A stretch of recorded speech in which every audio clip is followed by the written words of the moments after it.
Bonjour, on va découvrir comment utiliser la simple distributivité pour transformer un calcul avec cette activité. Donc, Camille a demandé un calcul à Damien, donc ce calcul, 14 fois 98 plus 14 fois 2. Et donc Damien a répondu en quelques secondes 1400. Alors c'est pas évident quand on voit ce calcul, 14 fois 98 plus 14 fois 2. 14 fois 2, on peut bien s'imaginer que ça fait 28, mais alors 14 fois 98, c'est pas simple. Alors, comment a fait Damien? Eh bien, ici, vous voyez, on a transformé le calcul demandé par Camille. 14 fois 98 plus 14 fois 2. Eh bien, on sait grâce à la simple distributivité que c'est 14 fois, entre parenthèses, 98 plus 2. Avec la simple distributivité, ici ce calcul, on sait que ça fait 14 fois 98 plus 14 fois 2, ce qu'on retrouve ici. Ça marche. Eh bien, en utilisant donc cette écriture plutôt que la première, eh bien, on va ici, donc, avec les priorités opératoires, effectuer la somme, 98 plus 2, ça nous fait 100.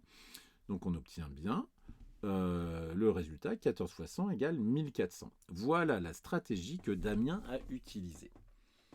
Alors on voit bien ici que sur le calcul initial, posé par Camille, on a deux produits. 14 fois 98, premier produit, et le deuxième produit, 14 fois 2. Alors ces deux produits, ce qui est intéressant, c'est qu'ils ont un facteur commun, le nombre 14. Et donc, c'est ce qui nous permet ici d'écrire ce calcul sous cette forme. Et donc, le fait d'écrire ici sous cette forme, ça s'appelle la factorisation.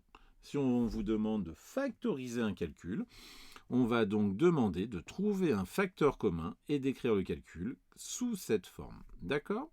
Allez, on va faire un deuxième exemple ici, donc 875,3 fois 16 moins 875,3 fois 6. Eh bien, avec la simple distributivité, je peux écrire ce calcul sous cette forme. Je sais bien que 875,3 fois, entre parenthèses, 16 moins 6, ça fait 875,3 fois 16 moins 875,3 fois 6. Donc ces deux écritures sont identiques. C'est lié à la simple distributivité.